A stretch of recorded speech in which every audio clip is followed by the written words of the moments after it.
जोरदार तालियों के साथ तारीफ करते हुए इस बड़े आत्मिक आनंद के लिए जोरदार जोरदार तालियों के साथ तारीफ करें।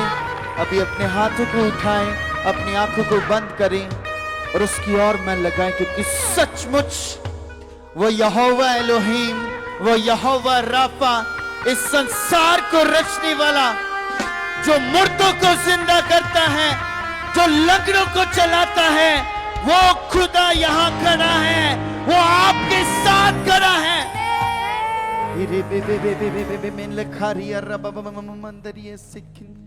यस, परमेश्वर से कहें, पिता मेरे मन को कोमल कर पिता, ताकि इसमें जो भी वचन जाए परमेश्वर, वो इसमें छिपे परमेश्वर, इसमें बस जाए परमेश्वर। मैं विश्वास करता हूं पिता, मुझे बदल, मेरे परिवार को बदल, ताकि हम इकट्ठे होके तेरे चर्च में जाएं, तेरी सेवा को करें पिता। तू हमें, हमारे परिवार के लोगों को ऐसा बदल कि हम आत्मिक रूप में आ जाएं, आत्मिक दशा में आ जाएं पिता। हमारी आंखों को, सोचों को, समझों को बदल पिता। हम हर रोज आत्मा में बढ़ते जाएं यीशु के नाम में पिता। ये संसार का जीवन, संसारिक जीवन हमारी सोचों में से हमेशा हमेशा के लिए खत्म हो। और वो वैसे ही कर रहा है। आप जैसा जैसा विश्वास कर रहे हो, वो वैसा वैसा आपके साथ कर रहा है। यीशु से कहे पिता, हर शारीरिक सोच जो मेरे जीवन में उत्पन्न होती है, हर नेगेटिव थॉट जो मेरी सोच में आते हैं, उसे मैं कमांड करता हूं, वो मेरे जीवन के लिए नहीं है। मेरे जीवन में पिता तेरा कलाम, तेरे आत्मा की बातें, तेरी आवाज वो चले हर रोज, हर टाइम, हर पल।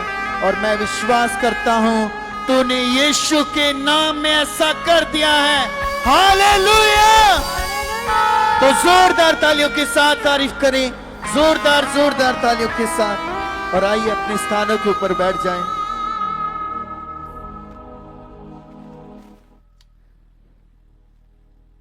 सचमुच जब जब हम परमेश्वर के सामने अपने हृदय को रखते हैं ना, अपने मनों को, तो वो बदलता है हमें। हालेलुया! अगर आप चाहते हो कि, कई बार ऐसा होता है कि ना चाहते हुए भी आप अपनी गलती बार बार करते हो, जो चीजें आप नहीं करना चाहते वो ना चाहते हुए भी आप बोल देते हो, करते रहते हो। तो परमेश्वर ये नहीं देखता कि आप उस गलती में कितना गहरा हो। परमेश्वर ये देखता है कि आप उससे कितना बाहर आना चाहते हो, आप उस चीज को कितना छोड़ना चाहते हो। और जब जब आप परमेश्वर के सामने जाओगे, नहीं परमेश्वर आज मैंने इस बहन से ऐसा बोला, परमेश्वर मुझे बदल, तो परमेश्वर आपके अंदर प्रेम भर देगा। जब जब आप किसी के साथ झगड़ा करते हो, तो परमेश्वर से आप कहोगे कि परमेश्वर आज मैंने इस भाई से झगड़ा किया, तो परमेश्वर आपके शब्दों को बदल देगा। जब जब आप ऐसे कहोगे परमेश्वर को, परमेश्वर मैंने ये चोरी की, परमेश्वर मैंने ये गलत देखा, तो जब आप परमेश्वर को कहोगे, कमिट करोगे कि परमेश्वर यस मैं मानता हूं, ये नहीं कि परमेश्वर मुझे नहीं पता चला। आपको पता लगता है, हर इंसान को पता लगता है कि मैं ये चीज गलत कर रहा हूं और ये चीज सही कर रहा हूं। लेकिन ऐसा होता है कि जब हम कोई एक चीज या गलती एक बार कर लेते हैं, फिर वो इजी होती है कि हम उसे दूसरी बार भी कर सकते हैं। इसीलिए परमेश्वर ने कहा कि तुम बुराई और पाप से भागो, दूर रहो। क्योंकि अगर एक बार बुरी बातें, बुराई और पाप की चीजें आपने एक बार चख ली, कर लिया, तो दूसरी बार आपको डर नहीं लगेगा। दूसरी बार आप, तीसरी बार, चौथी बार आप वो करोगे। और अगर आप उसके करते जाओगे, वो आपकी हैबिट बन जाएगी और आपको शैतान और नेगेटिविटी ऐसे ही परमेश्वर से दूर कर देगा, इन्हीं चीजों की वजह से, आपकी गलतियों की वजह से। इसीलिए चर्च में आना बहुत जरूरी है। चर्च में जब आप आते हो तो आपके अंदर, अभी जो आप सुन रहे हो ये वचन जा रहे हैं, जो आप गवाहियां सुन रहे थे वो गवाही, वो भी वचन है, वो आपके अंदर जा रहे हैं। और ये आप जो सुन रहे हो, जितने लोग ध्यान से सुन रहे हैं, जब आप मंडे ट्यूसडे अपने काम में होते हो तो यही वचन आपको बचाए रखेंगे, यही वचन आपको संभाल के रखेंगे उन सिचुएशन से, उन प्रॉब्लम से जो आपको लगता है कि आ सकती हैं, कि ऐसा मेरे साथ होगा, ये हो सकता है, लेकिन कुछ भी नहीं होगा। आपके साथ जिंदा खुदा रहता है कलीसिया, जिंदा खुदा। तो मैं विश्वास करता हूं कि आपने अपने आप को परमेश्वर के सामने रखते जाना है। कुछ भी हो, कोई भी गुनाह, कोई भी पाप उसके लहू से बड़ा नहीं है। हालेलुया, उसकी कुर्बानी से बड़ा नहीं है। आपने सिर्फ अपने आप को उसके सामने लाना है और कहना है कि पिता, मैं अपना हृदय, अपनी गलतियां, अपने आप को तेरे सामने रखता हूं, मुझे बदल और चेंज कर। और वो खुदा आपको बदलेगा। हालेलुया। तो जैसे कलाम में लिखा है मत्ती 6:33 में कि पहले तुम परमेश्वर की राज्य और उसकी धार्मिकता की खोज करो। किस चीज की? आप अपना वचन निकाल सकते हो।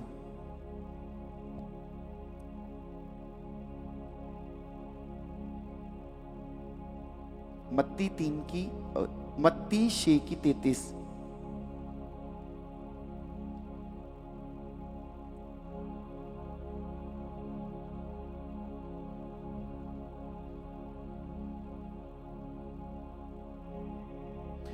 इसीलिए पहले तुम परमेश्वर के राज्य और उसके धर्म की खोज करो, तो ये सब वस्तुएं भी तुम्हें मिल जाएंगी।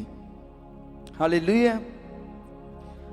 आज हम ऐसे समय में जी रहे हैं जहां हर एक व्यक्ति, हर पर्सन किसी ना किसी चीज के पीछे भाग रहे हैं।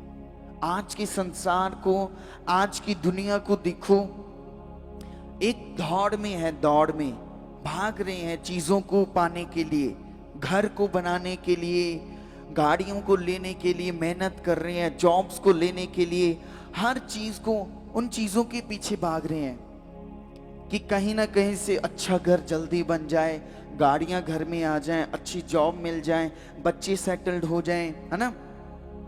तो हर व्यक्ति किसी ना किसी चीज के पीछे भाग रहा है, जो संसारिक चीजें हैं, वस्तुएं हैं। कोई पैसे के पीछे भाग रहा है, कोई नौकरी के पीछे भाग रहा है, कोई रिश्तों के पीछे भाग रहा है, कोई अपने सपनों के पीछे भाग रहा है, तो कोई अपने आप को बनाने के लिए उन चीजों के पीछे भाग रहा है। हालेलुया। तो लेकिन इन सब चीजों से सबसे बड़ा आपके लिए एक प्रश्न है कि क्या हम परमेश्वर के पीछे भी उसी उत्साह से भाग रहे हैं? हालेलुया। क्या जिस उत्साह से हम भागते हैं अपनी जॉब के लिए कि हमें मंथली पैसे मिलेंगे, घर बनाना है, ये चीजें करेंगी, अपने आप को इन चीजों के पीछे जो आप भागते हो, तो क्या उतना उत्साह आपके पास परमेश्वर के लिए है? हालेलुया। क्या है आपके पास उतना उत्साह? होना चाहिए। हम सुबह ही उठते हैं, पहले ही अपना सबसे पहले क्या करते हैं सुबह उठते लोग? सुबह उठते ही जब भी आंख खुलती है फोन देखते हैं, फोन कहां पर है मेरा। हालेलुया। क्या ऐसा ही है? फोन देखते हैं, किसी का मैसेज तो नहीं आया, सोशल मीडिया, उठते ही इंस्टाग्राम वीडियोस देख लो, तो यही करते हैं ना। और हम चाहते हैं कि परमेश्वर हमारी जिंदगी में काम करे। हालेलुया। ऐसे करेगा परमेश्वर जब हम उठते ही सोशल मीडिया, लड़ाइयां झगड़े ये करेंगे और परमेश्वर काम करेगा? नहीं, परमेश्वर नियम का परमेश्वर है। हालेलुया। उठते ही सोशल मीडिया, अपने बिजनेस, सब कुछ, हमारी जो परिस्थितियां बन जाती हैं, प्राथमिकता, वो चीजों को देखना स्टार्ट कर देते हैं। लेकिन उठते ही जो मसीह है वो परमेश्वर के साथ घुटने टेकर वो सीधे उस यहोवा से बातें करते हैं जो असल मसीह है। हालेलुया। और जितने लोग ऐसा करते हैं उनके घरों में जाकर देखो, बरकतों के साथ भरे हुए हैं उनके घर। हालेलुया। और ऐसा होगा, क्यों परमेश्वर पीछे रहने देगा अपने लोगों को? उठते ही प्रार्थना में बैठना है, परमेश्वर से बातें करनी है। अगर ये फोन बना है, अगर इसके अंदर जो भी डिवाइसेस है, कुछ भी चल रहा है, और उस बुद्धि को परमेश्वर ने बनाया है। हालेलुया। इंसानों की बुद्धि की वजह से ये फोन बना है ना? सोशल मीडिया, सब कुछ, जितनी वेबसाइट है, सब कुछ इंसान की बुद्धि ने बनाया। और वो बुद्धि किसने दी? इंसान को, परमेश्वर ने। और जब हम ऐसे करते हैं तो यही कारण है कि आज बहुत से मसीह लोग बाहर से सफल दिखते हैं, अंदर से खाली हैं। हालेलुया। हम बाहर से नहीं, अंदर से भी भरे हुए होने चाहिए कलीसिया। और वो वैसे ही होगा जब हम हमारे जीवनों में पहले, यहां पर लिखा ना, पहले तुम परमेश्वर के राज्य और धार्मिकता की, पहले तुम परमेश्वर, पहले, हर चीज के पहले। परमेश्वर का राज्य क्या है? उसकी इच्छा, परमेश्वर की बातें, उसका वचन, उसकी गवाहियां, हर चीज। जब हम उस चीजों में परमेश्वर को जानने के लिए कि परमेश्वर को मैं इतना जानता हूं, मैं उसे और जानना चाहता हूं, मैं उसे और जानना चाहता हूं, आप जितना उसमें जाते जाओगे, जाते जाओगे, आप जाते जाओगे, वो कभी खत्म नहीं होगा। हालेलुया। तो परमेश्वर पहला स्थान चाहता है, बचा हुआ समय नहीं।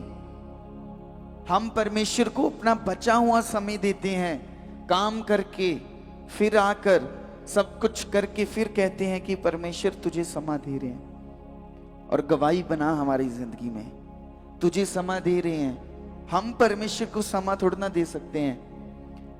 ये समा जो हमें मिला है, आपको पता नहीं है, जब परमेश्वर ने समा बनाया, सब कुछ किया, और उसी समय की वजह से हम बचाए गए हैं। हालेलुया। परमेश्वर ने एक समा ठहराया कि एक बलिदान होगा आपके लिए, आपके पापों के लिए। जब वो हुआ तो आज जितने भी लोग विश्वास करते हैं वे परमेश्वर के पास आते हैं। हालेलुया। तो बहुत से लोग कहते हैं कि आज बहुत व्यस्त हूं मैं, तो कल प्रार्थना करेंगे। हालेलुया। अगर आपका ऐसा है जीवन तो इसे बदलो, ये गलत है जीवन। पहले नौकरी लग जाए तो परमेश्वर के भवन में जाएंगे और सेवा ही करते जाएंगे, सेवा ही करते जाएंगे।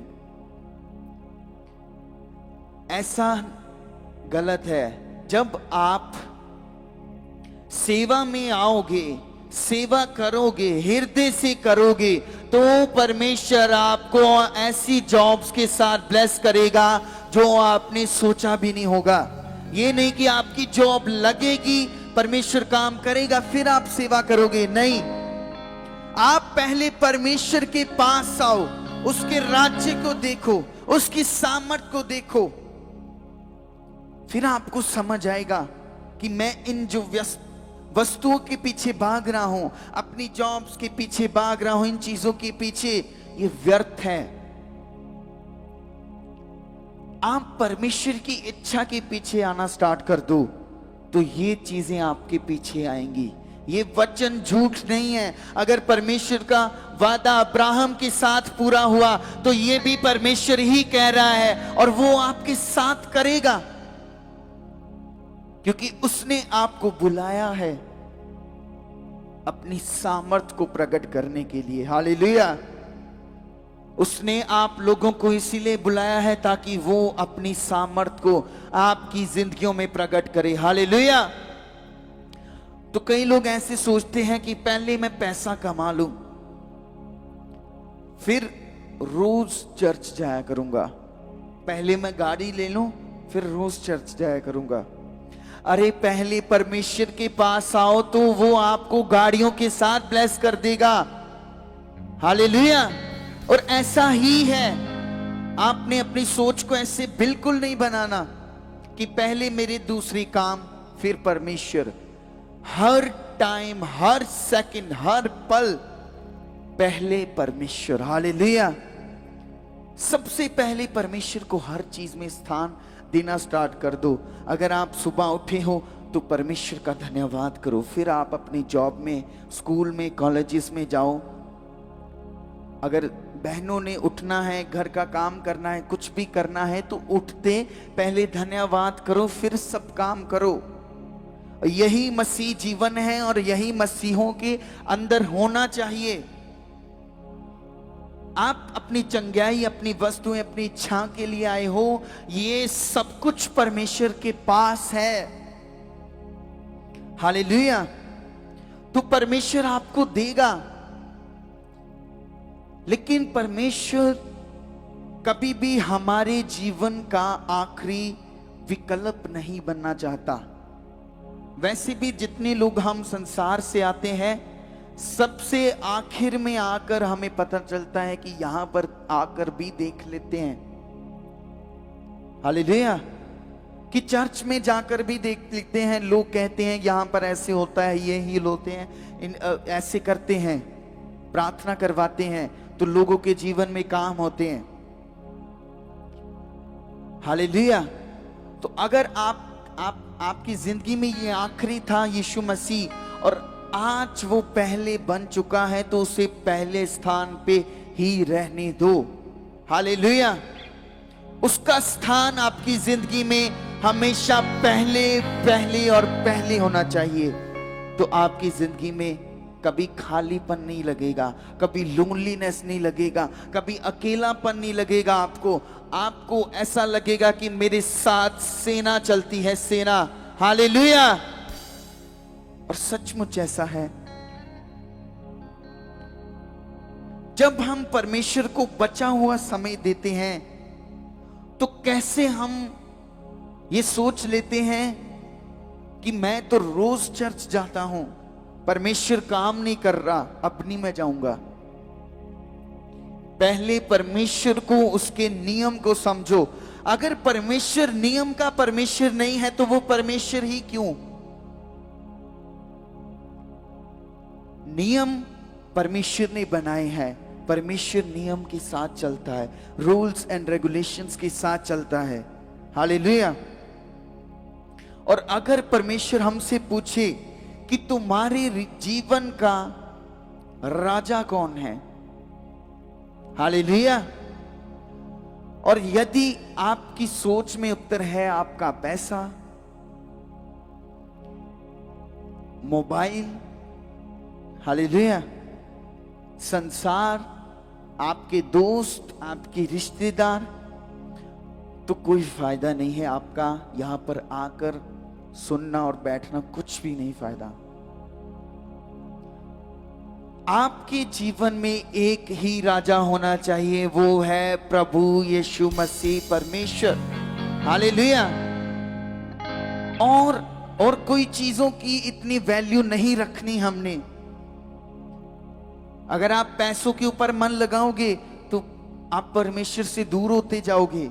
अगर आप संसार में मन लगाओगे फिर भी आप परमेश्वर से दूर होते जाओगे। इसीलिए परमेश्वर कहते हैं कि मेरे पास आते रहो, मेरे साथ चलो, मेरे साथ चलोगे, हालेलुया, तो आपको हर चीज वो मिलेगी जो आपने सोचा भी नहीं होगा। हालेलुया। जब परमेश्वर ने सुलेमान से कहा कि जो मांगना चाहता है मांग, परमेश्वर ने उसे कहा कि तू जो मांगना चाहता है तू मांग। तो सुलेमान कुछ भी मांग सकता था इस दुनिया में। जैसे अपोस्टल जी हमें सिखाते हैं कि वो अमर जीवन मांग सकता था, वो इस दुनिया का सबसे बड़ा धन, सबसे ज्यादा धनवान इंसान बन सकता था। सुलेमान ने धन नहीं मांगा, लंबी आयु नहीं मांगी, दुश्मनों की उसने मृत्यु नहीं मांगी। उसने क्या मांगा? उसने प्रभु की इच्छा मांगी। कैसे? उसने कहा, हे प्रभु, मुझे बुद्धि दीजिए ताकि मैं आपकी प्रजा का सही से न्याय कर सकूं। हालेलुया। ये बुद्धि मांगी कि परमेश्वर के लोगों की सही से मैं उनका न्याय कर सकूं, मुझे ऐसी बुद्धि और ऐसी समझ दे। सुलेमान ने परमेश्वर की इच्छा को अपनी इच्छा से पहले रखा। ये है पहला स्थान जो सुलेमान ने परमेश्वर को दिया। सुलेमान अपनी चीजें पहले रख सकता था, अपना काम, अपनी चीजें, अपने घर को, अपने परिवार को, सब कुछ को रख सकता था, लेकिन नहीं, सुलेमान ने परमेश्वर की इच्छा को पहले रखा। और उससे क्या हुआ और उसका परिणाम क्या हुआ? परमेश्वर ने केवल उसको बुद्धि नहीं बल्कि धन, सम्मान, वैभव और ऐसा राज्य दिया जैसा किसी राजा ने नहीं मिला, जैसा राज्य किसी राजा के पास नहीं था। क्या उसने परमेश्वर से धन मांगा? नहीं, परमेश्वर ने उसे धन दिया। क्या उसने वैभव मांगा? परमेश्वर से नहीं, परमेश्वर ने उसे दिया। क्या उसने राज्य मांगा? नहीं, पर परमेश्वर ने उसे वो चीजें दी। इसीलिए परमेश्वर कहता है कि तुम उसके राज्य की खोज करो, उसकी खोज करो, वो क्या चाहता है, उसकी इच्छा पर चलो। और जैसे परमेश्वर ने सुलेमान को ब्लेस किया, वो आप लोगों को भी ब्लेस करेगा। हालेलुया। और क्यों नहीं करेगा? परमेश्वर हमारे लिए ही बैठा है। हालेलुया। जब हम परमेश्वर को पहले चुनते हैं, आपके पास हमेशा डिसीजन होगा दो चीजों का। एक तो आप अपनी चीजों को चुनो या परमेश्वर को। हालेलुया। आप संसार को चुनो या परमेश्वर को चुनो। और इन्हीं डिसीजंस पर कलीसिया हिल जाती है। उनके जीवन में वो काम नहीं होता, उनको नहीं पता चलता कि यहां क्या करना है, कैसे होगा। लेकिन मैं आप सबको बताता हूं कि हमेशा आपके सामने दो डिसीजंस होंगे, एक संसार और परमेश्वर, एक आपकी इच्छा और एक परमेश्वर की इच्छा। और हमारे अंदर यही आता जाएगा, कोई बात नहीं, तुम ये इस बार कर लो, इस बार परमेश्वर को पीछे कर लो, इस बार संसार को चूज कर लो, अगली बार परमेश्वर को कर लेना। और वही आपके लिए गलत बन जाता है। हालेलुया। कितने लोगों का ध्यान है इसमें से झूठे हाथ कितने और सच्चे कितने? हालेलुया। तो आपने ध्यान, जो बात आप सुन रहे हो वो आप अगर ध्यान से नहीं सुनोगे तो ये जो वचन है परमेश्वर के, ये ऐसा नहीं है कि ऐसे पेन से लिख दिया, इंक से लिख दिया, ये जीवित वचन है। इसीलिए यहां पर इतने बड़े बड़े काम होते हैं, हीलिंग होती है, लोग तुरंत जीवन पाते हैं, लोगों के जीवन में काम होते हैं। क्यों? क्योंकि जीवित वचन काम कर रहे हैं। हम किसी मुर्दा परमेश्वर की नहीं, हम जीवित परमेश्वर की उपासना करते हैं। हालेलुया। तो ऐसे ही जैसे सुलेमान और अब्राहम ने भी परमेश्वर को पहला स्थान दिया। परमेश्वर ने अब्राहम से कहा, अपने पुत्र इसहाक को बलिदान कर। सोचिए, जिस पुत्र का इंतजार 25 वर्ष तक किया, उसी को परमेश्वर वापस मांग रहा है उससे। और अब्राहम ने बिल्कुल भी तर्क नहीं किया। अगर हम होते तो हम पहले सोचते कि परमेश्वर रुको, आप क्या मांग रहे हो? आपने इतने वर्ष बाद मुझे ब्लेस किया और आप उससे ही मांग रहे हो। अब्राहम ने तर्क नहीं किया, अब्राहम खड़ा हो गया, क्योंकि उसे पता था कि जो परमेश्वर जिसने दिया वो ले भी सकता है। उसने बहाने नहीं बनाए। उसने कहा यदि परमेश्वर ने दिया तो वह वापस लेने का अधिकार भी रखता है। वह इसहाक को लेकर मोरिया पर्वत पर गया। जब उसने छुरी उठाई उसको बलिदान देने के लिए, तभी परमेश्वर की आवाज आई और परमेश्वर ने कहा रुक, और कहा कि आज मैं जान गया हूं कि तू मुझसे बहुत प्रेम करता है, अपनी चीजों से, अपने लगामों से ज्यादा। और ऐसा ही आप सबके साथ होना चाहिए। आपके लगाव इस संसार में, आप अपना पैसा, अपना घर, ये चीजें यहीं पर रह जाएंगी, मिट्टी हो जाएंगी। क्या लेकर जाओगे अपने साथ? कुछ भी नहीं लेकर जा सकते आप। तो परमेश्वर इसहाक को नहीं चाहता था। परमेश्वर ने इसीलिए नहीं उसे कहा कि तू इसहाक को बलिदान दे, क्योंकि मुझे इसहाक चाहिए। वह अब्राहम का हृदय चाहता था, हृदय जैसे आज भी परमेश्वर आप लोगों से आपका हृदय मांगता है। आपसे कोई वस्तु नहीं मांगता, आपसे धन नहीं मांगता, आपसे पैसे नहीं मांगता, आपसे आपकी शारीरिक मेहनत। ये नहीं कहता कि आप अपनी एक टांग पर खड़ी होकर दिखाओ और फिर मैं आपकी जिंदगी में काम करूंगा। नहीं, परमेश्वर आपके मनों को देखता है, मनों को, हृदय को। रूप, शक्ल, रंग ये नहीं, ये इंसान देखते हैं। परमेश्वर हृदय को देखता है। तो क्या तुम्हारे जीवन में कोई ऐसी चीज है जिसे तुम मुझसे भी अधिक प्रेम करते हो? अगर परमेश्वर आपसे ऐसे पूछे तो हो सकती हैं, और वही वस्तुओं को आपने अपनी जिंदगी में काम नहीं करने देना। अगर आपको लगता है कि मेरा ध्यान पैसे पर, धन पर ज्यादा जाता है, तो आप परमेश्वर को कह सकते हो आज हमारे जीवन का इजहार क्या है? क्या पैसा, मोबाइल, रिश्ते, करियर, अहंकार? जो भी चीज परमेश्वर से अधिक महत्वपूर्ण हो जाती है हमारी जिंदगियों में, अगर वो पैसा है, क्योंकि कलाम में बताया है कि एक म्यान में एक ही तलवार रह सकती है। हम सिर्फ या तो हम परमेश्वर की सेवा कर सकते हैं, या तो हम धन को चूज कर सकते हैं, या तो हम अपने कामों को चूज कर सकते हैं, या परमेश्वर को। और जितने लोग परमेश्वर को चूज करते हैं, वे उनकी जिंदगी में बड़े बड़े कामों को करता है, वे उनकी जिंदगियों को आशीषों से भर देता है। जितने लोग परमेश्वर को चूज करते हैं, तो जब परमेश्वर पहले स्थान पर होता है, तब हमारे जीवन में हर निर्णय जो हम निर्णय लेते हैं, डिसीजन लेते हैं अपनी जिंदगी में हर काम के लिए, वो सही होता है। हालेलुया। जब परमेश्वर पहले है, जब परमेश्वर पहले है तो परिवार में शांति आती है।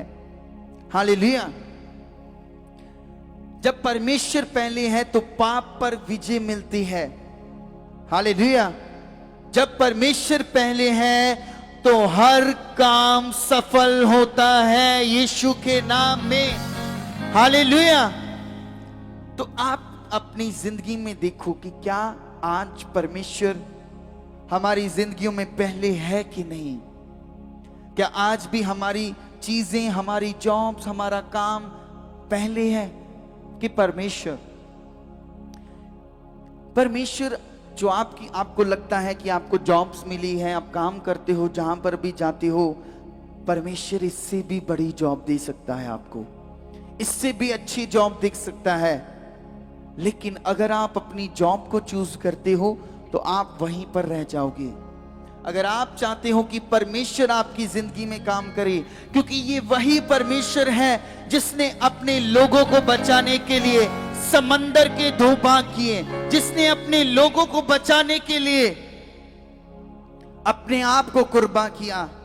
ये वही परमेश्वर है।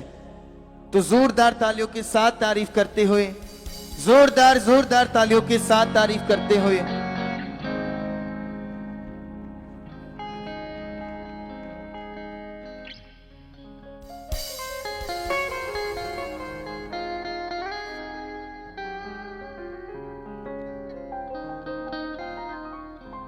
सब लोग अपनी आंखों को बंद करो खुदाबंद के सामने, और जो कुछ तुम सुन रहे थे उन बातों के लिए परमेश्वर का धन्यवाद करो, क्योंकि बाइबल में लिखा है परमेश्वर ने अपने बड़े नाम से भी ज्यादा अधिक महत्व अपने वचन को दिया। कलीसिया इस बात को सोचो, परमेश्वर के मुंह से निकला हुआ वचन, और उसने उस वचन को अपने बड़े नाम से भी ज्यादा महत्व दिया। तो वही उसका जीवित कलाम हम आज सुन रहे हैं। और जो लोग उस कलाम को, उस वचन को अपने जीवन में दर्जा देते हैं, बाइबल में लिखा कभी शर्मिंदा नहीं होते, वो कभी शर्मिंदा नहीं होते। और लिखा परमेश्वर ने कभी पूछ नहीं सिर ठहराएगा। परमेश्वर ने उनसे वादा किया है कि मैं उन्हें फिर कभी छोड़ूंगा नहीं, कभी धोखा नहीं दूंगा, मैं उन्हें हमेशा संभालूंगा अपने दाहिने हाथ से। हम उसके चमत्कारों को यहाँ देख रहे हैं, उसके कामों को देख रहे हैं, और निश्चय वो तुम्हारी जिंदगी में भी बड़े काम करेगा। हाथों को उठाओ और मांगो परमेश्वर से कि परमेश्वर अभी हम और जो तेरा कलाम सुनेंगे, उन जीवित बातों को, जीवित वचनों को सुनेंगे, उसमें हम वफादार बनेंगे, तेरे साथ चलेंगे, तुझ में बढ़ते जाएंगे। परमेश्वर इसके लिए हमारा मन खोल, हमें बुद्धि दे, समझ दे, ताकि परमेश्वर हम ऐसा कर सके। और विश्वास करो, मांगो कि ऐसा हो चुका है यीशु के नाम से। आमीन। जोर से बोलो हालेलुया, ऊंचे बोलते हो हालेलुया। बैठ जाओ अपने स्थानों पर, ताकि हम आज उन बातों को समझें जिनसे जीवन है, जिन बातों से बातें मतलब परमेश्वर का वचन। हालेलुया। इधर आप लोग सारे ध्यान दो, अच्छा वाला। परमेश्वर की बातें मतलब परमेश्वर के मुंह के वचन, जैसे मेरे मुंह के वचन, जैसे आपके मुंह के वचन, जैसे मोहल्ले में लोगों की आपस में बातें। तो जो मुंह की बातें हैं वो परमेश्वर के मुंह की बातों को कहते हैं हम वचन, परमेश्वर के मुंह के वचन। हालेलुया। एक चीज जो सबसे बड़ा विषय है वो है बुद्धि, जो मैंने अपने जीवन में इसका बड़ा अनुभव किया है, बुद्धि। हालेलुया। ये इंसान के पास होनी बहुत जरूरी है। देखो, जो बुद्धि परमेश्वर ने आपको दी है वो तो है ही।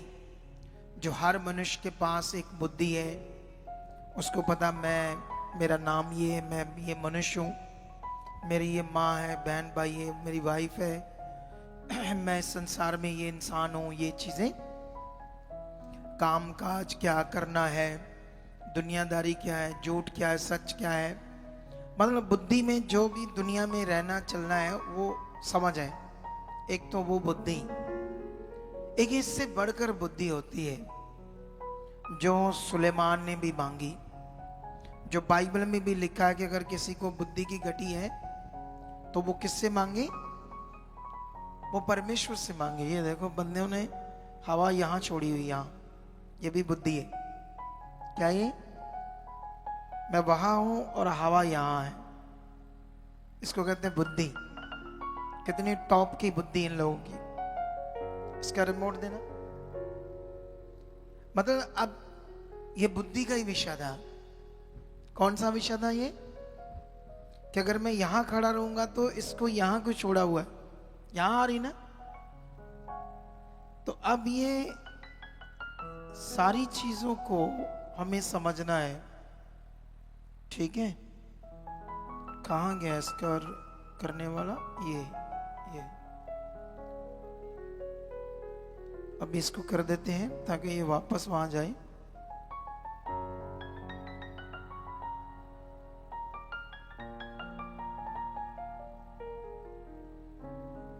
अभी भी यहाँ ही आ रहा है। अभी हो जाएगा, बस थोड़ा सा, बस हो गया, बस 2 मिनट में।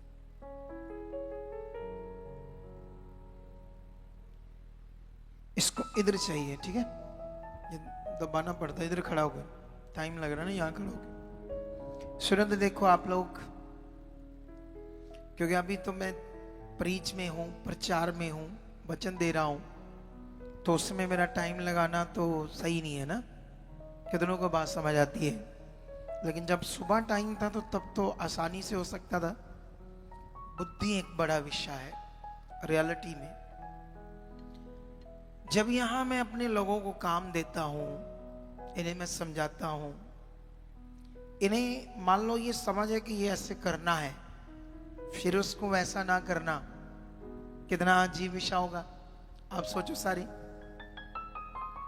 अगर किसी बंदे को पता है ये बीमारी है, रोग, इसे दिखाना है तो मतलब दिखाना है। अगर वो नहीं दिखा रहा, उस तरफ से वो चीजें नहीं कर पा रहा, इसका मतलब वो उस तरह की बुद्धि में समझ नहीं पा रहा। कितनों को बात समझ आती है? बस ठीक है, ठीक ठीक ठीक है। ये बड़ा विषय है हमारे लिए। क्या है ये? क्योंकि आज जब हम बाइबल में कुछ लोगों के बारे में पढ़ते हैं, बहुत सारे लोगों के बारे में पढ़ते हैं बाइबल के अंदर, जब हम बाइबल में ये बात पढ़ते हैं, जैसे स्टुफानुस बारे पढ़ते हैं, स्टीफन, इंग्लिश में उसको बोलते हैं स्टीफन, हिंदी में बोलते हैं स्टुफानुस। तुम्हें ये कहाँ मिलेगा मनुष्य, ये परमेश्वर का बच्चा, ये मिलेगा तुम्हें में भी 6-7 अध्याय में, प्रेरितों की बुक में, ठीक है, वहां पर मिलेगा ये परमेश्वर का बच्चा। अब इसके बारे में जब पढ़ोगे तो ऐसे लिखा होगा, ये पीछे खाना बनाता था, लंगर की सेवा करता था। आज हम लोग जो लंगर की सेवा करते हैं, ये लोग तो फ्री करते थे, लेकिन आज हमने तो हलवाई रखे हुए अपने लिए, उनको पैसे देते हैं, हलवाइयों को जो खाना बनाते हैं ना। जानते मैंने ऐसा क्यों किया? बड़ी सारी चर्चेस में कोई हलवाई नहीं होते, वहां संगत के कुछ लोग खाना बनाते हैं और रोटियां भी पकाते हैं, ठीक है। लेकिन मैंने ऐसा क्यों नहीं किया? मैंने क्यों आपको कहा नहीं कि लंगर बनाओ जाकर पीछे, और जो बहनें जाकर लोगों के लिए रोटियां पकाओ, मतलब जिन्हें पंजाबी च कहते फुलके, है ना। तो इसलिए ऐसे मैंने ये सिस्टम नहीं दिया, क्योंकि वचन ज्यादा जरूरी था, सुनना ज्यादा जरूरी था, सीखना ज्यादा जरूरी था। हालेलुया। इसे थोड़ा सा पीछे कर दो, इस वाले को। आपको बात मेरी समझ आ रही कि नहीं समझ आ रही? क्योंकि जब हम बाइबल में पढ़ते हैं तो 2 बहनें, मार्था और मरियम, एक बहन क्या कर रही है, यीशु मसीह के आने से पहले उसके लिए बहुत सारी ऐसी चीजें तैयार कर रही खाने के लिए, लेकिन एक बहन तो नहीं कर रही है काम। जैसे यीशु आया, उसके चरणों में बैठ गई परमेश्वर का वचन सुनने के लिए, लेकिन जो दूसरी बहन खाना बना रही थी, चीजें कर रही थी, वो कुड़कड़ा रही थी और यीशु मसीह को आकर कहती है, प्रभु इसको कोई चिंता नहीं तेरी, देख मेरे साथ ये साथ नहीं दे रही, कि हम दोनों मिलकर तेरी वो क्या करें, अवभगत करें, तुम्हें रिस्पेक्ट करें खाने के द्वारा, चीजों के द्वारा, तो ये तो आपके पास बैठी है। तो यीशु मसीह ने उससे कहा, इसने जो भाग चुना है वो बहुत उत्तम है। हालेलुया। जो ये सुन रही है ना परमेश्वर का वचन, इसने जो भाग चुना है वो बहुत उत्तम है। तो मैं प्रचारक हूं, तो मैं वचन को जानता हूं राइट क्या है, सही क्या है। अब सोचो, आपके लिए हमने सैलरी पर पेड बंदे रखे हुए हैं खाने के लिए, लंगर बनाने के लिए। संडे को जो रोटियां पकाती हैं बहनें आकर, उनको भी हम पैसे देते हैं, ठीक है। इसलिए ताकि आप वचन को सुनो, इसलिए ताकि आप परमेश्वर में बढ़ो, इसलिए ताकि आपको समझ आए, आप बुद्धि में बढ़ो, परमेश्वर के साथ चलने वाले बनो। इसलिए हम ऐसा करते हैं। हर बंदा जो भी यहां आया है, चाहे वो हम तो सब जानते कि यहां हर कोई अपने भले के लिए आता, बस प्रभु के घर में, परमेश्वर के रास्ते में हर जन किस लिए आते हैं? सिर्फ अपने भले के लिए। जैसे कोई दूसरे जगहों पर जाते हैं, जैसे मान लो कई तरह के डेरे हैं ना, अलग अलग डेरों के नाम है, निरंकारी, राधा स्वामी और भी कई डेरे, ठीक है। वहां पर ऐसी कोई शिक्षा नहीं कि आपका भला होगा, वहां पर ऐसी कोई शिक्षा नहीं आपकी ये प्रॉब्लम चली जाएगी, ये आपका रोग जाएगा, ये बीमारी जाएगी। वहां ऐसी कोई भी प्रार्थना नहीं होती, ऐसा कुछ भी नहीं वो करते हैं जिससे लोगों की बीमारी जाए या दुष्ट आत्मा जाए। सोच कर देखो। लेकिन फिर भी इतने लोग उनके साथ क्यों? अब लाइव चल रहा है, ये बता नहीं पाऊंगा पता तो है हमें। कितनों को बात समझ आती है? अब कोई चंगाई नहीं है, सिर्फ एक चीज वो कहते हैं, नाम जपो, आप सचखंड जाओगे। बस सिमरन करो, नाम जपो, जो हम आपको नाम शब्द देंगे उसकी भक्ति करो। तो भक्ति करो, तुम्हारा रूह, तुम्हारा आत्मा सचखंड जाएगा। बस यही टीचिंग। यहां अभी एक चीज सीख लो, बाइबल में लिखा परमेश्वर का राज्य बातों में नहीं, उसकी सामर्थ्य में है। जिस ज्ञान में, जिन बातों में पावर नहीं है, सामर्थ्य नहीं है, वो परमेश्वर की बातें नहीं। कितनों को बात समझ आती है? जिन बातों में पावर नहीं है, सामर्थ्य नहीं है, वो बातें परमेश्वर से नहीं है। लेकिन हम जो बातें कर रहे हैं, जो हम आपको ज्ञान दे रहे हैं, जो आपको वचन दे रहे हैं, क्या दे रहे हैं? उसमें पावर है, उसमें सामर्थ्य है। अगर फिर भी बंदा ये पावर देखकर, चमत्कार देखकर भी अपना मन नहीं फिराता, जो सुन रहा, समझ रहा, उससे करने में ध्यान नहीं देता, तो फिर तो मैं उससे बोलूंगा तूड़ी वाली बुद्धि। फिर तो उससे बाइबल में क्या लिखा, जो लिखा वो आपको पता ही है। कितनों को बात समझ आती है? बाइबल में ऐसे लोगों को मूर्ख करके लिखा है। ये देखो, एक वचन पढ़ता हूं मैं आपके लिए। ये वचन तो कोई और है, लेकिन वो वाला वचन तो नहीं है जो मैं आपको समझा रहा था। उसके लिए तो मुझे नीति वचन में जाना पड़ेगा, वो सारी चीजें आपको समझाने के लिए। नीति वचन में तुम जब पढ़ोगे तो हजारों तुम्हें वचन मिलेंगे मूर्ख और धर्मी और बुद्धिमान के ऊपर। जैसे अभी मैंने खोला ही तो नीति वचन ऑलरेडी खुल गया, और खुला ये 21-22 अध्याय, ठीक है। एक वचन मेरे आंख के सामने आ गया, इसे पढ़ देता हूं मैं। नीति वचन 21:20 में लिखा, बुद्धिमान के घर में उत्तम धन और तेल पाए जाते हैं, परंतु मूर्ख उनको उजाड़ डालता है। ये समझ आ रहा है कि नहीं? मूर्ख और बुद्धिमान की बात हो रही। यहां तुम्हें हजारों वचन मिलेंगे मूर्ख के ऊपर। बाइबल में लिखा, मूर्ख परमेश्वर के वचन को तुच्छ जानता है। मूर्ख आलसी होता है, मूर्ख जो सुनता उसे नहीं करता है। लेकिन हमें समझना है, बाइबल में लिखा जो मूर्ख है, जो उसे सुनता है उसे नहीं करता है। लेकिन हम तो परमेश्वर के चुने हुए। हालेलुया। यहां पर मैं जो आपको वचन पढ़ाना चाहता हूं, उसके लिए मैं जाऊंगा कुरिन्थियस में। ठीक है, कुरिन्थियस का एक वचन है आप लोगों के लिए, ताकि आप इस वचन को समझो क्या कहा परमेश्वर ने।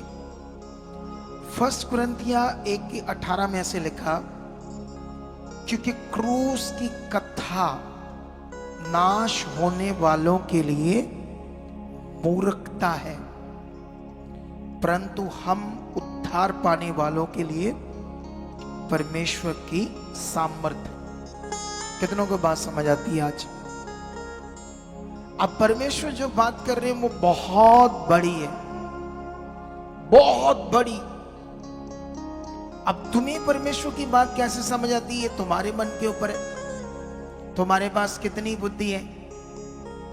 एक मैं ऐसा हुआ जो बातों को बहुत सरल करके समझाता हूं, नहीं तो बहुत जगह पर तो लोगों के ऊपर से निकल जाती बातें। कितनों को बात समझ आती है?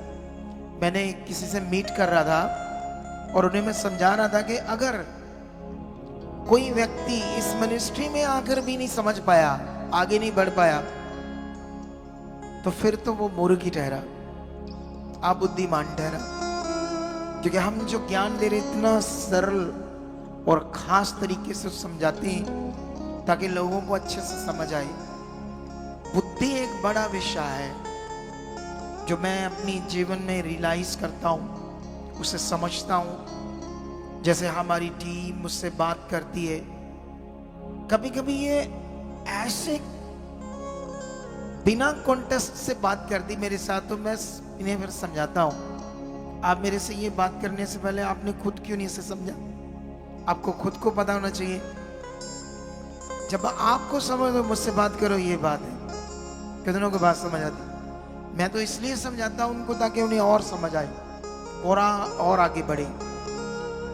लेकिन याद रखना, मैं अपनी लाइफ में जब संसारिक था, जब मैं परमेश्वर को नहीं जानता था, तब भी मेरे अंदर अच्छी बुद्धि काम करती थी।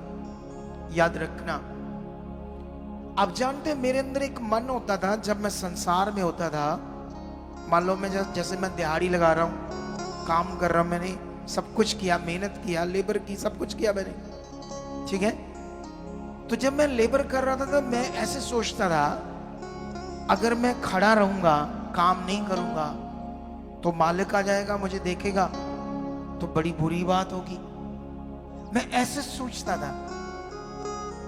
लेकिन आजकल तो डांटो, समझाओ कि तू क्या कर रहा है, तू कुछ कर ही नहीं रहा। पता नहीं कैसी बुद्धि के होते हैं लोग। इंसल्ट भी कर दो तब भी ढीठ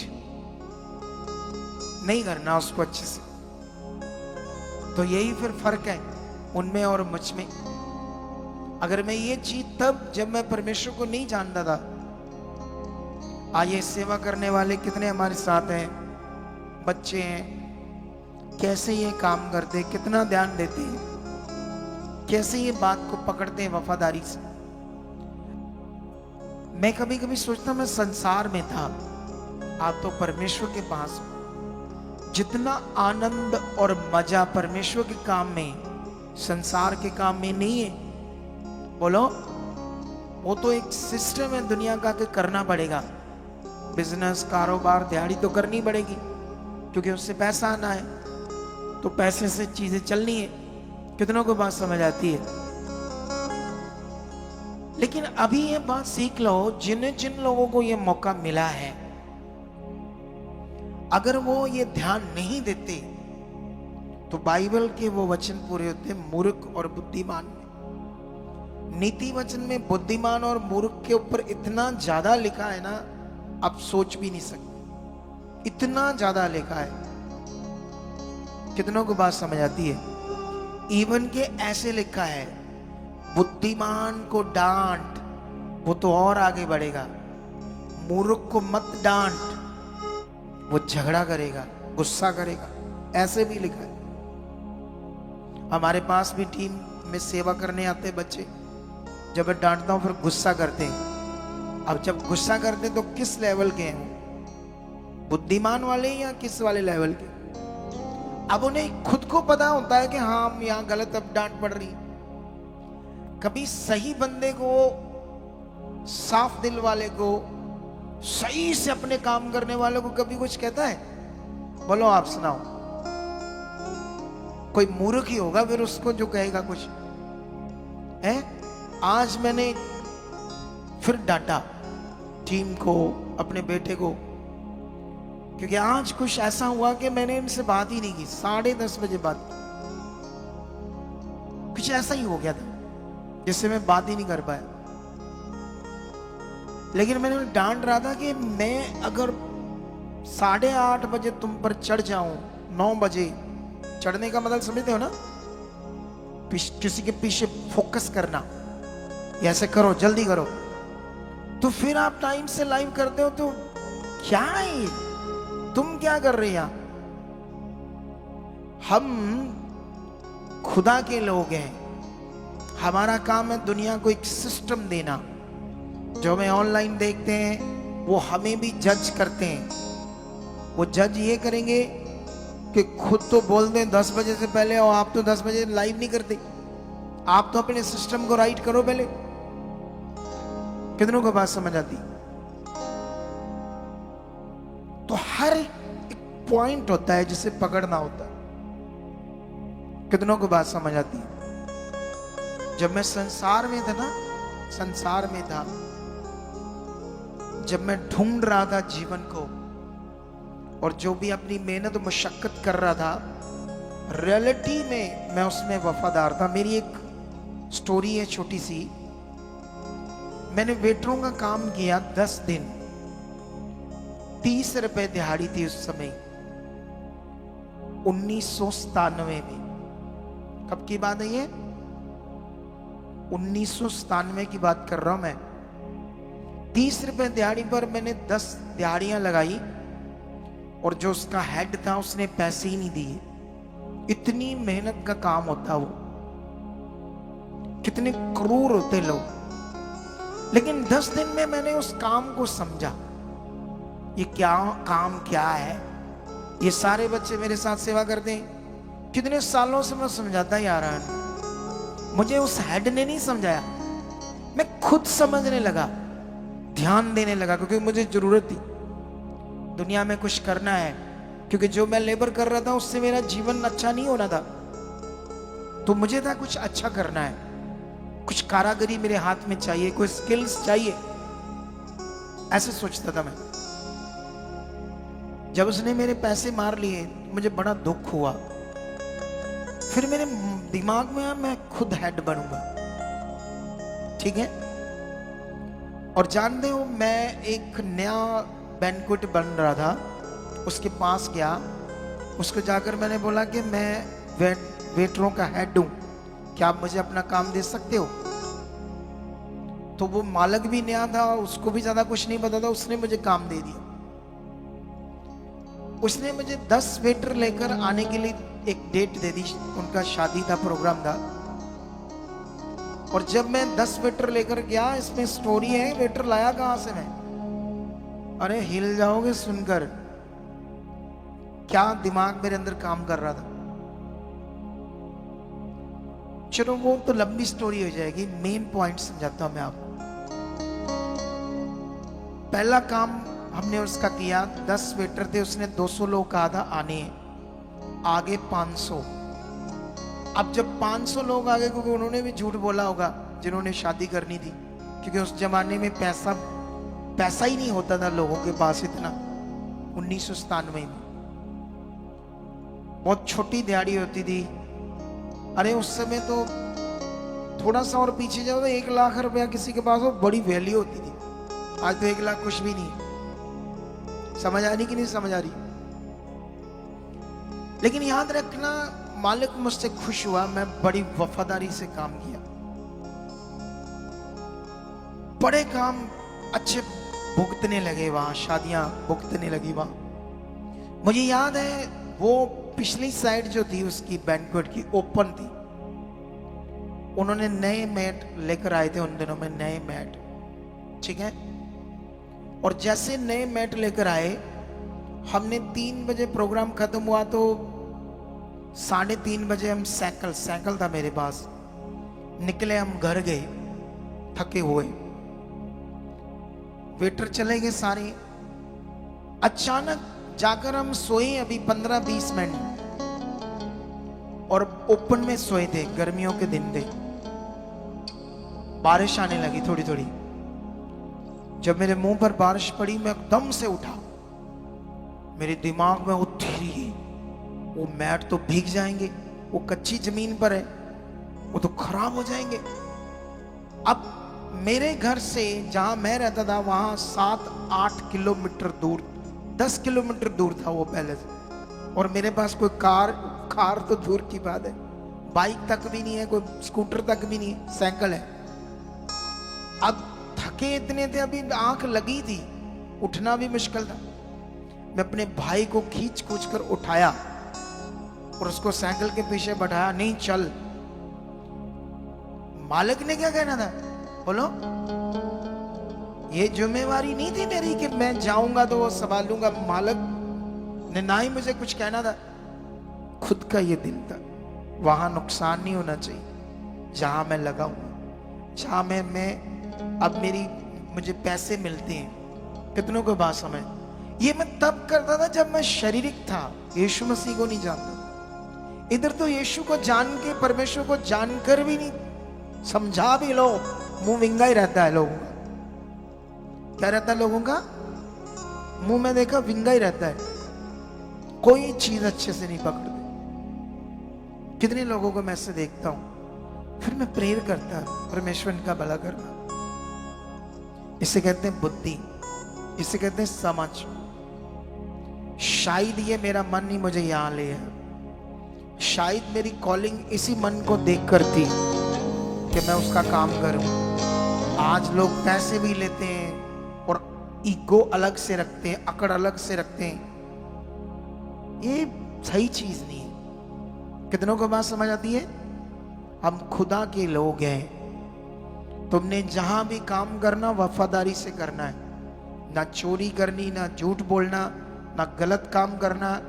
संसार में जहां भी काम करो उसे दिल से करना, और प्रकट करना कि मैं परमेश्वर का जन हूं, प्रकट करना कि मैं मसीह हूं, प्रकट करना कि मैं परमेश्वर का चुना हुआ हूं। अगर तुम्हारा स्वभाव दुनिया की तरह हुआ, फिर उनमें और तुम में क्या फर्क रह गया? फिर तुम्हारे लिए ये कैसे लिखा जाएगा, वचन कैसे पूरा होगा कि तुम मरे हुए थे और यीशु मसीह के साथ तुम जिंदा किए गए? बोलो, मरे हुए का मतलब ही क्या है? खराब जीवन, गलत जीवन, संसारिक जीवन, अबुद्धिमान जीवन, ईगो वाला जीवन, अकड़ वाला जीवन, घमंडी और मूर्खता का जीवन। कौन सा जीवन? मूर्खता का। अगर यीशु मसीह में आने के बाद हमें नया जन्म की जो बात होती है वो हमारे जीवन में नहीं आया, तो फिर नया जन्म ही नहीं है, तो फिर आपका विश्वास क्या है, आपकी समझ क्या है? कितनों को बात समझ आती? हम सुन क्या रहे हैं, उस पर अमल कर कितना कर रहे हैं? कितनों को बात समझ आती है? जब मैं शुरू में चर्च गया ना, जब मैं चुना गया, मैं परमेश्वर को, उसके वचन को बड़े मन से लेता था, बहुत तगड़े दिल से। आज लोगों को समझा लो, कुछ भी बोलो, टाइम दे दो, इधर से सुनते इधर से निकाल देते हैं, और फिर कहते हैं जीवन नहीं आया। अभी आपके सामने तो चमत्कार है, आपके सामने 70,000 तांत्रिक बाबा को दिया, 70,000 ऑपरेशन का इकट्ठा किया, पेट इतना फूला हुआ है, वो नहीं जानती यीशु कौन है, उसकी मम्मी जानती है, वो उसे लेकर आई पहली बार, तुम्हारे सामने प्रार्थना की गई, तुम्हारे सामने खुदा की शक्ति ने काम किया। अगर यह चमत्कार देखकर भी तुम्हारे अंदर परमेश्वर का भय नहीं बनता, तो फिर शारीरिक हम अभी भी गुलाम है शैतान के। अगर हमारे अंदर भय नहीं बनता, उसका डर नहीं बनता है कि वो क्या चाहता है मेरी जिंदगी से, वो क्या चाहता है मेरी जिंदगी। अगर ये ध्यान नहीं आया तो कैसे तुम सफल हो जाओगे, कैसे जो तुम पाना चाहते हो। कितनों को बात समझ आती है? मुझे याद है कितने लोगों ने मेरे बारे में, मुझे कुछ लोगों ने बताया जो अच्छे दिल के लोग थे, उनके घर के मेंबर मेरे बारे में पता क्या सोच रखते हैं? पापा बस 20 बो, जदों देखो 20 बो ऐसे बोलते रहते। तो ये जो उनके लिए ये मेरा मन था अच्छा नहीं था।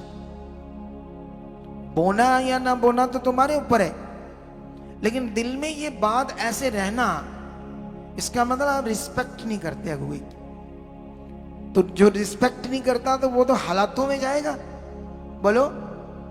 क्योंकि उसके अंदर अगुआ क्या है, अगुए को अपॉइंट क्यों किया गया है, उसको परमेश्वर यूज क्यों कर रहा है, वो अगर दिमाग में वो बात रखता नहीं तो फिर कैसे उसे समझ आएगी जीना। हालेलुया। जाओ, मैं एक चीज तुम्हें समझाता हूं। रियलिटी में अब अगुए के अधीन बनकर चलना। जाओ, 3 महीने आप अगुए के अधीन नहीं रहना, अपनी मर्जी से जो करना करना। 3 महीने आप अगुए के अधीन चलना। जो वचन आएगा उसे विश्वास से करना, जो बातें आएंगे उसे ध्यान देना, मन नीवा करना, नम्र करना। वो 3 महीने और ये 3 महीने का डिफरेंस अपने आप तुम्हें समझ आ जाएगा। कितनों को बात समझ आती? जाओ चेक कर लो। अलीशा के कितने चेले थे? सॉरी, एलिया के काफी सारे चेले थे, उनमें एक अलीशा भी था। लेकिन अलीशा जो था वो अगुए के अधीन रहा। अधीन का मतलब गुलाम बनना नहीं होता। अधीन का मतलब मेरे ऊपर अगुआ ठहराया गया है, परमेश्वर उसे यूज करता है, परमेश्वर उससे मुख से बात करता है, वो मुझे वर्ड देता है, मुझे डायरेक्शन देता है। देखो भाई, मैंने तुम्हें अपनी भेड़ बकरियां, गाय भैंसों को नहीं नहलाना धुलाना, चारा डलवाना, या अपनी कोठी में तुम्हें ले जाऊंगे, ये टॉयलेट साफ करो, ये मेरा घर साफ करो, सफाइयां करो। मैं गुरु हूं, गुरु करो, बंदे बन के करो जैसे दुनिया में होता है। ये भी नहीं मैंने करवाना। अगर मैंने जो करवाना सिर्फ परमेश्वर का वचन पूरा करवाना है, किसके साथ तुम्हें चलाना है। अगर इतनी भी समझ नहीं आती किसी इंसान को कि ये कौन सा मुझे अपने घर का काम करवाने के लिए कह रहे हैं, ये कौन सा मुझे अपने घर की चीजों को कह रहे हैं कि हमारा टाइम खराब कर रहे हैं। मैंने जो भी बोलना है परमेश्वर से कनेक्ट बोलना है, परमेश्वर की इच्छा पूरी करानी है, परमेश्वर का भवन, परमेश्वर की चीजें, जो कुछ भी मेरे मुंह से आएगा वो सिर्फ खुदा के लिए करना। हालेलुया। कितनों को बात समझ आती? इसे सिर्फ करके देखना, इस अधीनताई में रहकर देखना, तुम्हें अपने आप रिजल्ट आ जाएंगे। हालेलुया। कुछ समझ आ रहा है कि नहीं समझ आ रहा? इतने एलिया के चेले थे, अलीशा क्यों वो आत्मा का 2 गुना भाग एलिया से ले पाया, मतलब एलिया के बाद उसे मिला? क्योंकि वो अपने अगुए का अधीन था। उसको कहते थे हाथ धुलाने वाला उसका चेला है, हमेशा उसके पांव दबाने वाला चेला है, उसकी सेवा भाव करने वाला चेला है। इतना दीन था अलीशा, इतना वफादार था अपने अगुए के प्रति। कितनों को बात समझ आती? आज तो 2 मिनट में, आज क्या बोलूं मैं आपको, कितनों को बात समझ आती है? समझ आती कि नहीं समझ आती? अगर हम जीवंत कलाम सुन रहे हैं, जीवंत वचन क्या कह रहा है, ये बातें हमें समझ में चाहिए। अब करके देखना, अभी आपके सामने खुदा ने आज एक बड़े काम को करके दिखाया। वो काम था, आंत ब्लॉक हो गई, परमेश्वर ने अपनी सामर्थ्य खोल दी। 70,000 ऑपरेशन का बचा। अब हमने तो कोई नहीं पैसा लिया। अगर उनके पास सच्चा दिल होता तो कहते हमारी बेटी का ऑपरेशन भी होने से भी डॉक्टर गारंटी नहीं लेते थे, और 70 तो उन्होंने मांगा था ऑपरेशन का। पता नहीं कितने दिन दवाइयां चलनी, क्या होना है, कितने पैसे लग जाने, लाख, 1.25 लाख, 1.5 लाख। क्यों ना हम एक दिन का लंगर लगाएं लोगों के लिए खुशी से, हमारा तो भला हो गया है। अरे तुम मजबूरी में बाबाओं को, डॉक्टरों को देते हो, लेकिन परमेश्वर के लिए आगे नहीं आते। ये तुम्हारी खराब बुद्धि है। क्या ये तुम्हारी खराब बुद्धि है? जबकि जो कुछ तुम परमेश्वर में करोगे उसका फल आपको बैक मिलेगा, रिटर्न में मिलेगा। ये वचन कहता है, जब मैं कॉन्ट्रैक्टर था, जब मैं बोने लगा, जब मैं चर्च में लंगर लगाने लगा, जब मैं चर्च की हर चीज में आगे हाथ बढ़ाने लगा, मेरे पास ज्यादा आ रहा था पैसा, ज्यादा ठेकेदारी में बेनिफिट्स हो रहे थे, क्योंकि खुदा मुझे दे रहा था। मेरा मन देखकर कितनों को बात समझ आती है? तो अगर उसने मुझे इतना दिया, तो आज मैं अभी एक बंदे से मिला था, तो वो कहता मुझे 3 साल हो गए आपके चर्च आते। ठीक है, 3 सालों में उसने अपनी गवाही बताई, मैं हैरान हो गया। ना उसने कभी गवाही दी, कहता मैं 3 सालों में पहली बार आपसे मिला हूं, पहली बार मिला हूं, और मुझे यकीन नहीं हो रहा कि मैं आपसे मिला हूं, आप मेरे सामने बैठे हो, ऐसे फील कर रहा था। इसका मतलब दिल अच्छा था। कई बार मेरे पास आते हैं, अंदर मिलने आते हैं। इधर देखो, जैसे जब इन दिनों में मीट कर रहे हैं तो लोगों से मिलते हैं। ड्राई लोग भी होते हैं, ड्राई समझते, सूखा हुआ जीवन। इदा दे बैगे थले, हाँ जी दसो, आ कर दे अपनी फोटो, ये चीजा आ फलाना टिंगड़ा मसला टिंगड़ा सारे खराब चल रहे। कोई अच्छे से जय मसीह नहीं, कोई प्यार नहीं मुझसे। कई ऐसे भी लोग आकर बैठते, है सोचता ही क्या है बेचारी, क्या है इनका जीवन, इनको क्या समझ है बेचारों को? कितनों को बात समझ आती? अब बुद्धि की कमी है यहाँ, तो बुद्धि की कमी है तो ये दुनिया में किसी भी चर्च में चल जाए, कौन उनकी सुधि लेगा? ये तो मिनिस्ट्री ऐसी है ना, वर्ल्ड में ऐसी कोई मिनिस्ट्री नहीं होगी जो हम आत्मा से, जो लोगों पर वर्क करने का हमारे पास सिस्टम है ना, याद रखना किसी के पास नहीं। अगर ऐसी मिनिस्ट्री में आकर भी कोई बंदे का जीवन नहीं बचा, तो फिर उसका कहीं भी नहीं बच सकता, याद रखना। कितनों को बात समझ आती? समझ आया ही नहीं समझ आया? वो बंदा बता रहा था, कहता मुझे इतनी बरकत मिली है कि मैंने अभी एक गोदाम बना लिया, उसके ऊपर घर बना लिया है, और मैं वो क्या होता है ना, जो चीजें होती है, कूलर, पंखे, एसी, टीवी, एलईडी, ऐसे जो भी सामान होते घर की चीजें, बेड, फोल्डिंग बेड, ऐसी चीजें, अलमारी, ये सब चीजें किस्तों पर देता हूं। जैसे मान लो कोई 5,000 की चीज है तो 1,000 रुपया लेकर दे देता हूं और बाकी किस्तों पर पैसे लेता हूं। ऐसा मेरा बिजनेस है, और मेरे पास बहुत बरकत आई है यहां जुड़ने से। मैं तो बीमार था, भूखा मर रहा था, और लेबर करता था, दिहाड़ियां करता था। देखो कहां ले आया मुझे परमेश्वर, और उस दिन वो पहली बार मिला था। अगर परमेश्वर उसके साथ कर सकता है तो तुम्हारे साथ क्यों नहीं? अगर 3 सालों में वो मुझे मिला नहीं तो उसने मन खराब नहीं किया, वो परमेश्वर के साथ चल रहा है। जिस छोटे हाथी से वो अपना वो मटेरियल, वो प्रोडक्ट लोगों को सप्लाई करता, गांव-गांव जाकर देता है, जिस छोटे हाथी से, उसी छोटे हाथी से ऑटो, वो पूरा हाथी भरकर हर संडे सेवा में लेकर आता है, खुशी से लेकर आता, खुशी से। कितनों को बात समझ आती? कुछ लोग जैसे कोई बस मिलती है, ऑटो मिलता है, हर हफ्ते कमाई तो कर रहे हैं, लेकिन वो सोचते हैं यहां भी लोगों को लाएंगे ना, हमारी दिहाड़ी बढ़े, दिहाड़ी। कुछ ऐसे लोग भी, अरे जो खुदा तुम्हें देता है, एक दिन सेवा भी कर दोगे तो क्या जाएगा तुम्हारा? बोलो, अगर लोग तुम्हें देते खुशी से वो अलग बात है, लेकिन आप तो दिल तो खोलो, परमेश्वर के लिए जियो। कितनों को बात समझ आती है? जो यीशु में चलता है वो दुनिया में सबसे ज्यादा भले काम करता है खुदावंत के लिए। इनसे बड़े भले काम कोई नहीं कर सकता। आप जानते हो, काफी पुरानी बात है, मुझे ग्रीन, क्या नाम था उसका, गोरे का,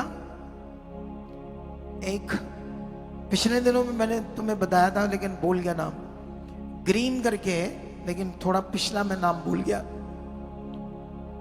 वो लगभग 1998 के लगभग इंडिया में उड़ीसा में, सॉरी, जहां आदिवासी रहते हैं, जिनको प्लेग की बीमारी होगी, छुआछूत की बीमारी होगी, कोढ़ हो गया, तो उन बीमारियों को कोई देवी देवताओं का प्रकोप, श्राप करके वो एक दूसरे को बताते थे। तो वो गोरा था, वो अपने 2 बच्चों को लेकर, अपनी वाइफ को लेकर, उन लोगों के बीच में वो डॉक्टर था। और डॉक्टर था तो अपने जीवन, उसको जब समझ आया कि इतनी यहाँ प्रॉब्लम है, और इंडिया में उस समय इतना वो नहीं था, क्या कहते हैं, पैसा नहीं था, इतनी डेवलपमेंट नहीं थी, इतना चीजें नहीं थी। अभी भी बड़ा बुरा हाल है इंडिया में, बहुत सारे इलाकों में कोई अच्छे से इलाज नहीं है, बहुत अनपढ़ता है अभी भी। लेकिन याद रखना, वो उसने बड़ी सेवा की, लोगों का फ्री में इलाज किया, और जो भी वो दूसरे देशों से कुछ हेल्प लेता था उनके ऊपर खर्च करता था वो, और बहुत सच्ची सेवा कर रहा था, ठीक है। और लोग उसको समझ रहे थे और परमेश्वर को भी जान रहे थे।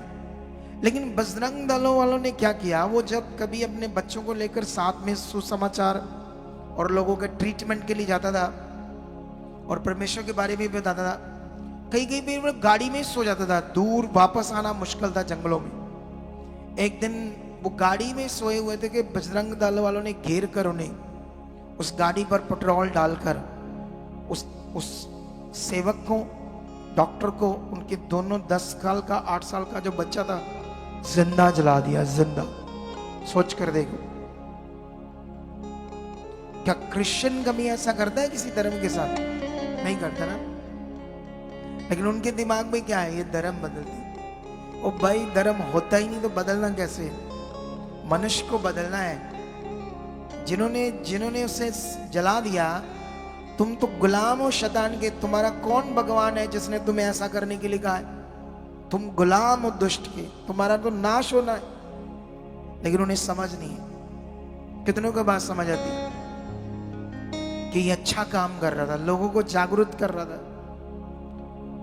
लेकिन उन्हें लगता है ये धर्म ऐसा है वैसा है। तो ये बड़ी बिग प्रॉब्लम है दुनिया में। हम चुनेंगे, हमें ज्योति करके चुना गया है, लेकिन अगर तुम सिर्फ स्वार्थ से यहां आते हो, सिर्फ अपनी प्रार्थना के लिए, अपने काम के लिए आते हो, बहुत छोटे बिलीवर हो आप, माइनर से बिलीवर हो, अभी बड़े वाले बिलीवर नहीं बने आप। बड़े वाला बिलीवर परमेश्वर के कामों में जीना, ये दर्शन जो एक मिनिस्ट्री का है, जो खुदा ने मुझे कॉलिंग दी है, ये हम सबका है। ये किसी विशेष व्यक्ति की मिनिस्ट्री नहीं है, हम सबकी है। कितनों को बात समझ आती है? हम इस सब में एक दर्शन में काम कर रहे हैं। अगर तुम इस दर्शन को समझते हो और तुम भी इस सच्चे काम को करने के लिए गुड न्यूज़ देते हो, आगे बढ़ते हो, तुम्हारे आसपास कोई प्रभु में या यहाँ है, टूट रहा है, उसका मन खराब, उसका मन सही करो, उसे जोड़ो, सच्चे दिल से चलो। कितनों को बात समझ आती? जब ये तुम करने लगोगे ना, तो तुम्हारे ऊपर ग्रेस काम करेगी, पक्का। तुम कभी नीचे नहीं जाओगे, तुम्हारा घराना कभी नीचे नहीं जाएगा, तुम आगे बढ़ोगे। कुछ लोगों के दिल यहाँ बड़े अच्छे होते हैं प्रभु के लिए, इतने अच्छे होते हैं, इतने अच्छे होते हैं, बड़ी बरकत होनी उनके पास। कुछ लोग ओवर क्लेवर होते हैं, चालाक होते हैं। कुछ लोग सुसमाचार देते हैं, 10-20 लोग जुड़ जाते हैं। अब 20 लोग जुड़े तो उनके दिमाग में आना शुरू कर देता है, ले ये मिनिस्ट्री में बोते हैं, अगर ये मुझे देना शुरू कर दे, जो भी 20 वहां बोते हैं, क्या बात है, मेरा तो महीने का 10-15 हज़ार एक्स्ट्रा बन जाएगा। कुत्ती सोच, गलत सोच। बिना कॉलिंग के पैसों पर मन। कितनों को बात समझ आती है? उसके लिए जियो कॉलिंग वो बताएगा क्या है तेरी। हालेलुया। कितनों को बात समझ आती है? आज एक अनाउंसमेंट है, मेरा वचन पूरा हुआ, तुम्हें खुदा के लिए जीना है। हमने एक ब्रांच खोली थी मानसा में पौने 2 साल पहले, ठीक है। वो ऐसे बड़े एक अजीब सिस्टम से ब्रांच खुली, फिर मैंने पैर पीछे नहीं किया, ठीक है, क्योंकि मैं जहां पैर रख देता हूं वहां कुछ भी हो जाए फिर मैं खड़ा रहता हूं। कोई हमें लेकर गया था कि यहाँ ऐसे ऐसे बड़ा काम होगा, इतने लोग हैं हमारे पास, लेकिन ऐसा नहीं था। शुरू किया था वैसा नहीं था, फिर मैं हटा नहीं। मुझे पता था कि जहां मैं खड़ा हो जाऊंगा परमेश्वर मेरे साथ है, ठीक है। अभी वो ब्रांच तो चल रही है, सब ठीक है, मतलब ऐसा नहीं कि ब्रांच से बीज आता है, ऐसा नहीं है, लेकिन वहां का गुजारा हो रहा है, ठीक है। लेकिन आएगा, बहुत सारा आएगा, यीशु नाम से लोगों को बहुत बोने वाला बनाएगा। आप भी प्रार्थना करो, मुझे बोने वाला बना, बोने वाला बना। कितनों को बात समझ आती है? अरे आप ये ना कहो मुझे दे पैसे, मुझे दे, आप बोलो बोने वाला बना। एक सिंपल सी बात है, अगर आपके पास आएगा तो तभी बोगे आप। अगर आपके पास आएगा नहीं तो बोगे। आप बोने वाली बात को रखो रोज परमेश्वर के साथ। परमेश्वर में 10,000 महीने का बोना चाहता हूं, मैं 20,000 बोना चाहता हूं, आप परमेश्वर का आगे रखो, रोज रोज रखो, क्योंकि बाइबल में लिखा वो तुम्हें बोने के लिए 20 देगा और उस 20 को फलवंत करेगा। कितनों को बात समझ आती? मैं आज भी ये प्रार्थना करता रहता, परमेश्वर मैं लाखों रुपए बो चुका, मैं करोड़ों बो चुका तेरे किंगडम की। मैं विश्वास से ये बात करता हूं, छोड़ता नहीं इस बात को। सुनो दे, देखो अब वहां पर जिनसे हमने जमीन ली थी उनको हमने कहा कि हमने इसे बनाना है, ये वो हमारा लाखों रुपया खर्चा लगता है, तो हमें कम से कम 3 साल के लिए चाहिए। उन्होंने कहा 1 साल लिखो, हम बढ़ा देंगे बाद में। लेकिन पता नहीं क्या हुआ, वो सिख बंदे थे, 1 साल के बाद ही वो लड़ना शुरू हो गए, खाली करो। अब इतना 14-15 लाख लगाकर उसे ब्रांच को बनाया था, उसे खाली करना कठिन काम था। लेकिन हम भी फिर अड़ गए कि हम कहाँ जाएं। हमने कहा ये साल तो हमें निकालने ही दो। चलो दूसरा साल निकल गया, अभी 2-3-4 महीने रह गए, उसके 2-3 महीने रह गए खाली करने के। अब मैं सोच रहा हूं अगर हम जगह किराए पर वहां ढूंढते हैं तो मुश्किल है, फिर वो गड़बड़ हो जाएगी। मुझे प्रभु कहता खरीद। हम पिछले 3-4 महीनों से खरीदने की कोशिश कर रहे हो, इतनी महंगी जगह वहां। अगर रोड राड के पास भी लेते हैं, जैसे में जो एक रोड है जहां हमारी ऑलरेडी ब्रांच है, उसे 2 एकड़ 3 एकड़ पीछे बाजार में भी लेते हैं, तब भी 80-90 करोड़ का किला है वहां पर। 80-90 लाख या 1 करोड़ का। कितनों को बात समझ आती? लेकिन अभी उस रोड पर ही हमें जमीन मिली, उसका 3 कनाल मतलब आधे एकड़ से कम मेन रोड के ऊपर है, और 77 फुट उसका मेन रोड पर बत्ता है। जो 1 एकड़ जमीन पीछे, उसको उसी जमीन के बीच से रास्ता है पीछे है वो। यही एक सस्ती मिल रही थी हमें, 1 करोड़ 20 लाख का 1 एकड़। अब हमारा बैलेंस जो है इतना है नहीं था, लेकिन याद रखना आज तक मैंने जो भी शुरू किया है विश्वास से वो पूरा हुआ है। और ये भी मैंने साई दे दी कल 1 लाख। मैं वहां चला गया कल, अब वो 1 करोड़ 70 लाख की जगह है, हमारे पास है 2 करोड़, लेकिन पीछे बैलेंस नहीं बचेगा, जो हमें हमेशा 1 करोड़ 1.5 करोड़ रखना पड़ता है सिस्टमैटिक। इतना पैसा बैलेंस में रखना पड़ता है मिनिस्ट्री के सिस्टम को मेंटेन करने के लिए। लेकिन अब मजबूरी है तो पैर रख दिया है, अब इसे पूरा कौन करेगा? तो आपके मन में या ऑनलाइन जो भी, हमारे पास हजारों लोग जुड़े हैं, थोड़ा थोड़ा भी करेंगे तो बैलेंस सेट हो जाएगा। थोड़ा थोड़ा भी लोग, कितनों को बात समझ आती है? कई लोग तो बहुत अच्छा करने वाले भी हैं, कितनों को बात समझ आती है मिनिस्ट्री में? तो अभी यहां पर जो कुछ मैंने आपको बताया है उसमें अपना मन रखो और आगे बढ़ो। और जो मैंने वचन आपको दिया है क्या करना है परमेश्वर के साथ, मूर्ख और बुद्धिमान। हालेलुया। मैं सोच रहा हूं इस पर मैं वचन दूं इस संडे, इसी शिक्षा के ऊपर। अभी तो मैंने कुछ छोटे छोटे पॉइंट बताए, अच्छा वाला वचन दूं इस संडे, बाइबल से खोलकर कई जगहों से तुम्हें पढ़ाकर इन वचनों की क्लैरिटी दूं कि ऐसे परमेश्वर क्यों बात करता है। तो चाहते हो आप इस संडे ये वाला बड़ा वचन सुनना?